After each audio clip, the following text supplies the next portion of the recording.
Guys, we're with the Iron Roots podcast with Play, with my new friend, Jan Dellinger. I'm keeping him from lunch. And we're inside the York Barbell Hall of Fame Museum. And there's a lot of, Jan put the pressure on me to choose the spots that we should film. There's spots everywhere, but we're gonna start over here. And we're gonna walk this way, guys. Jan's gonna show us, is this the kind of where the original gym was? Yeah, the genesis of the York Barbell Company started as York Oil Burners. Here you see one of the original teams. Notice the York Oil Burner shirts. This shot was taken down at the York YMCA, which is where they trained primarily before they got a gym. And then they took over this York Oil Burner. This became the original York gym right here. Up on the top floor, correct? Yeah, the top floor is the York gym.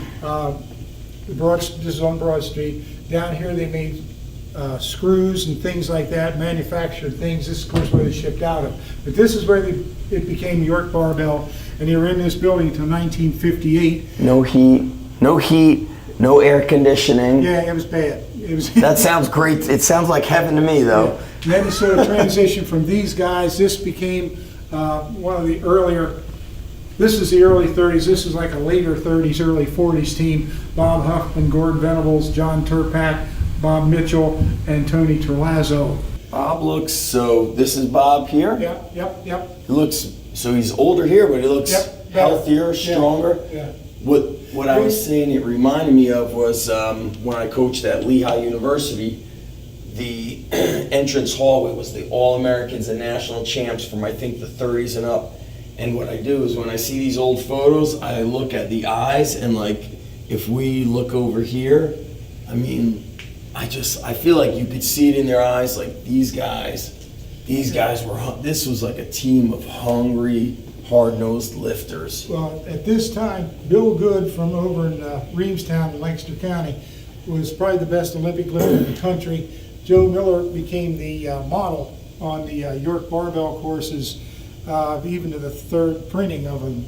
So this is like when they were releasing courses in 1951, he was still the model. So this is early 30s. Yep. And I really think back then having muscles could was be late 20s. Could even be late 20s, yeah. People with muscles back then were viewed as like weirdos and whatnot, right? It was a little odd, yeah. They were, I mean, if you played sports or if you had a very physical job and had to move a lot of heavy stuff, well, then you sort of make a connection. But otherwise, look at his shoulders. I mean, his legs. I mean, these guys look like they could be good for any sport. It's just really cool to see. And this is just wood flooring here. This is the YMCA. Yeah, it's YMCA. Yeah, there's a basketball court. Probably. Oh, that's right. Court.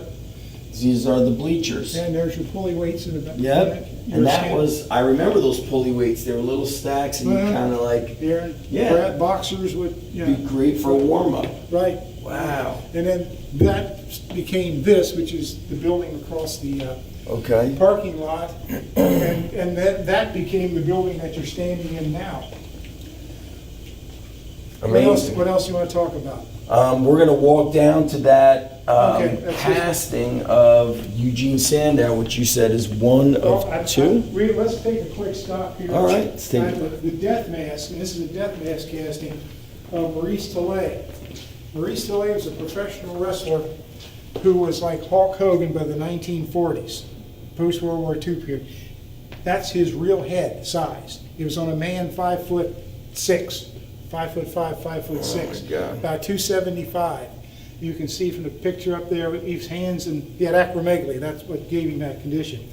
But he was the rage. I mean, in professional wrestling here in this country, because of his head size. Yeah. So he was very much. I'm shocked he wasn't in like what they had, like traveling circuses. They tried to bring people who. He started in Europe. He wrestled a little bit in Europe. World War II broke out in Europe. He came over here. He had a manager at the time who found him, and of course with his acromegaly and condition, which again was really weird to a lot of people, like Andre the Giant, just a smaller version. He was a bridge in the history of wrestling.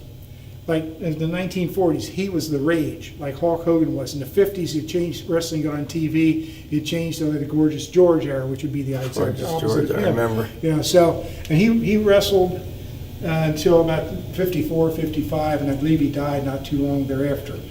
But he, in that history of wrestling, he's a noteworthy figure.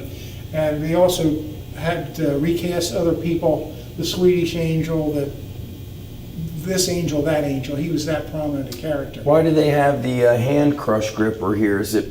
Sandow. That's a Sandow. Okay. I didn't know if it had any relation to him. No. It's just occupied. I've seen some of these old style hand crush grippers on eBay if you and look different at grippers. Sandow, you'll see Sandow's whole nose when they did that plaster cast around his body. And we've done a Iron Roots podcast on the Russian line, George Hackschmidt. We've also done it on Gorner the Mighty.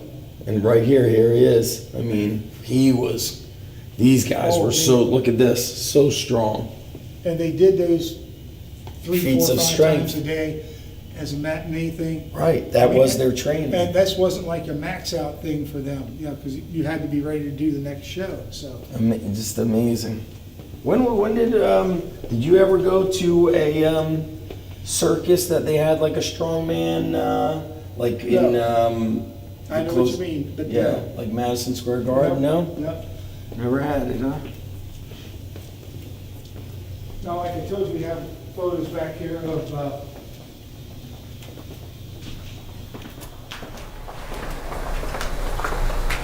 World. Greenstein. Yeah. Oh, the Mighty Atom. Yeah, Mighty Atom. He was here in York. I saw him one time. Okay. When I was a kid. He was kind of scary. He was a nice man, but small, and anybody could bend horseshoes. Right. Because I came from an agricultural part here in York County. I know how stout a horseshoe is. Small guy, he sold some soap and he sold some other little knick-knack thing, and he's standing there cranking this horseshoe. There's a great book called The Mighty Atom, a great book on him. It's basically like a biography on him, but like him holding like cars, pulling each way. I can't remember if it was with his teeth, his hair. Yeah, hair. Always something. Well, he did some of the hair stuff because it's over here. Here we go. Oh, they had great posters. Yep. And he would perform at Coney Island. Yeah, all over the place. All around. He was at some small things too, like flea markets over here in Sellersville in Lancaster County. He would show up. That's how he got to know Slim. And one of the originals, Charles Atlas. Yeah. I love just the way, built like a statue, Mr. Perfect. And, marvel of the age. I love the way they worded things. It was a different thing from bodybuilders now. Symmetry was more prominent. You didn't want to get overdone. In fact, at one time, the ideal symmetry was if you had an 18-inch neck, 18-inch calves, and 18-inch arms. That was symmetry. That's just, if we look, whenever we do the Iron Roots podcast, we show a lot of my magazines. We've got this one, of course, of John Grimmick, but these are some of the courses, and this is a great title, The Road to Super Strength. That had to be one of Bob's early ones. I would have bought that one. I would have mowed a lot of lawns for that. Here we've got, looks like some of the York, posters we've got here for getting guys in NASCAR, and he's the trainer. Yep. Was trained to Mark Martin. And this looks like a pretty heavy duty home style bench. It's got the leg extension. A bench that we sold at that particular time, yes. Very, very cool. I would have bought that also. I would have bought it all. You're like me. Yes. I saw, I bought. That's right. You figure out a way to make money when you see those things. Dr. Leicester asked us one time. First of all, it wasn't easy getting it in here. This thing was over top of a stand over the door going into Ridge Avenue. I mean, it was up above the height of the building. This thing was out in the weather for years, decades. People didn't know it. They were walking under it. It was on a huge stand. If I can find you a picture of the original Ridge Avenue building, there's a huge metal stand. Dr. Ken recommended to bring it inside? No. Oh. He wanted to buy it. Oh, he wanted to buy it, of course. Dr. Ken was almost trying to do the Zoovers. Yeah. Because he trained at Zoovers. Reenact that. Sure. But Anyway, so but it's over the door, and you can't get it down with a forklift. It just tears the back of the forklift right above the ground. You need a crane. And so we had to have 2 forklifts to bring it in here and barely clear. But we had to get a crane to get it down. It's 1,500 pounds. 1,500 pounds. Unloaded. The end could come off and could load it with, steel shot or Lincoln Travis lifted that thing at Coney Island. And, with a shoulder hip harness. That was his thing, the short range. Knee extension movements and things like that for a lot of It's like doing a partial 1,500 pound belt squat. Yeah, right, like that. Amazing. And then if we look up here, a bit of the Hall of Fame with the powerlifters, I guess weightlifters as well. We mentioned Hugh Cassidy, Dr. Squat, John Gamble, Doyle Kenny, a lot of these are the names. Just like I just need to lift weights right now. So we're gonna go here to see the casting of Eugene Sandow, right around this corner. There's 2 of these statue castings in the world. This one is here, and there's one over in London. It's cast around. Sandow is a strongman, professional strongman, matinee idol for the Ziegfeld Follies. He was a tremendous following. One of the things that set him apart, he wasn't the strongest of the strongmen, but he was interesting because he had good muscular presentation and could pose, and he put himself in a lit cabinet. And what he would do is take charcoal and outline his abdominal muscles. And you could see those all the way back to the He's in the opening of Pumping Iron, correct? Yeah. He's probably the first, shall we say, bodybuilder. Yes. He's sort of like a modern bodybuilder. He sort of kicked that off, and then there's a couple other guys, including Grimmick, who would be a bridge, and Pearl, and Schwarzenegger, to the contemporary bodybuilding. But this was from the waist to here is one piece. That arm is a separate piece. The lower body is a separate piece. This is pretty big. Cast around it. He's about 185 pounds, and he was an average sized guy. But he really looks like he was carved from stone. And you'll notice that the crusher. Yeah, they were his dumbbells. And this was his jam. This weight. Weights, yes. Oh, it was a stage weight. Yep. Interesting, like pretty thick. Well, you can tell us for one hand lifting. Oh, to center the hand. Yeah. You do one arm snatch. Yes. Presses. But again, you tell us a little kind of physique. It wasn't so much about what your lats look like, it's how well developed, chiseled your abdominal muscles are. Right. That kind of thing. How big is your arm? Of course, leg would be. It was just a different concept of physique, and he would be a little more symmetrical than. For sure. Not like we would be used to. Right. Well, let's just do a quick look here because. I have these magazines here. We featured them on the podcast. But here's some of the courses. I got these. This is, the Jowett course. Nerves of steel and muscles like iron. Who doesn't want to buy that, right? Right. Can you imagine? I imagine like those who bought them must have been a lot of the teenagers. I'm thinking. Well, maybe it was men in their early 20s. I don't know. Yeah, it could be that too. I think it was just a more manly appeal overall. Yes. And of course, now in those days, it was like once you hit, some faces 35, maybe 40, you're like, well, why are you doing this? You're too old. So that was still geared for a younger person. But every once in a while, you found an older guy who just did it because he liked it, and they seemed to be well preserved. And theirs looks, I guess this is like a refurbished hand gripper. Well, that's one of those hand grippers that Sandow's holding. It looks like it was repainted and just kind of cleaned up. Same one.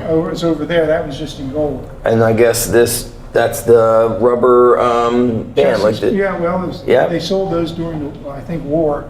And again, it was an introductory piece for guys that couldn't afford. They could afford that, but they couldn't afford this barbell dumbbell set. You didn't even have to have the clips for the end to make it a true. Right, because they did sell the chest expander with cables, or I have a chest expander, and it's pretty hard with all the cables in. The steel ones, Steel ones, very hard. Yeah. But I'm kind of strong. Just kidding. Yeah. We've got examples of Sandow's magazines here. Bernard McFadden, He was a big, publisher, the physical magazines, culture, yeah, the Strength books. Magazine. The Good Brothers had Health and Physique. Sid Klein looking very lean and muscular. Yep. And yeah, just like I had, so 1946, John Grimmick on the cover there, 1946. I mean, that's a physique that people would aspire to have, you know, today. Yeah. 60, and now we're in so we're like 80 years later. That's a physique. I mean, and who's the guy? Was that George Eiferman? Like that physique? Steve Reeves. I mean, it's just amazing. I look at that and I say, you know, Reeves had that Mass Appeal physique, and that's why they put him in the movies as Hercules and a few other things. So, and he had the good looks for a noggin. Too, absolutely. You know. Who's this statue of, Jan? This one. Yep. Grimmick. This is Grimmick. Let's check this out. This will be our closeout here. We spoke so much about John Grimmick. It was sculpted by Ned Benno Huffman, no relation to Bob. There's no artist. There was this one, and there was a smaller version of this one, which I think Grimmick's family has. Where's his family live now? Do you know? Did he have kids or? Oh yeah, he had 6 kids. Okay. 3 girls, 3 boys. Excellent. Some of them live around here, as far as I know. Because this is where. When did he move up to this area? He came here the first time was about 1933. Okay. He had been an artist model at the University of Illinois at Urbana. Okay. And then he was here for a little bit, and then he went back to doing that because he made money at it. Yeah. He said, I had money at that time in my life. He said, I was young, and you see, I got paid $1 an hour. He said, that's where I learned to pose. Right. He said, when they would break, I would go around, see who drew me from this angle, and drew me from what they saw from that angle. So I learned how to pose. He said, then you can learn if you want to hide something. Turning a certain way, yeah. He had a very unique posing. Yeah, very unique. That's not that over-exaggerated depiction of his wrists. His wrists, his forearms, gigantic for his size. Really? Yep. Interesting. I mean, now that's a little bit overdone, but not that much. He had an unusual wrist. It was big. He also had a big chunk of bone that came out here. He looked like he should have been a man a foot taller than he was. I mean, and just, you know, like,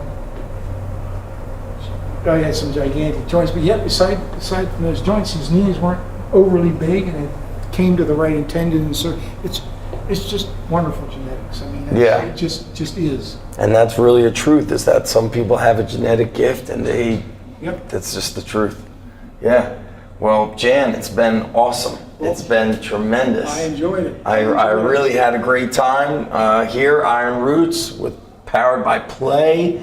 With Jan Dellinger, and we're at the York Barbell Hall of Fame Museum in York, Pennsylvania, and it looks like people are just kind of walking around. Is that how it works? Yeah, that's pretty much self-guided tour. We're here this summer when people like yourself over in Lancaster, they come this way. Yes, they sneak out. and the local Chamber of Commerce likes to promote their local businesses and local attractions, and this is on the kind of the Chamber of Commerce tour. Yep. Although we're a little off the beaten path, we're up here off Interstate 83. So you kind of have to want to come to here, but they do get directed. You know, Adam does well with it. Yeah, great, excellent. That's it, guys. That's it. We'll talk to you next time. Thank you for supporting the Iron Roots podcast, brought to you by Play. To see this episode and all the other educational resources brought to you by Play, go to play.pro, Plae.pro. You're gonna love it, and we'll see you next time.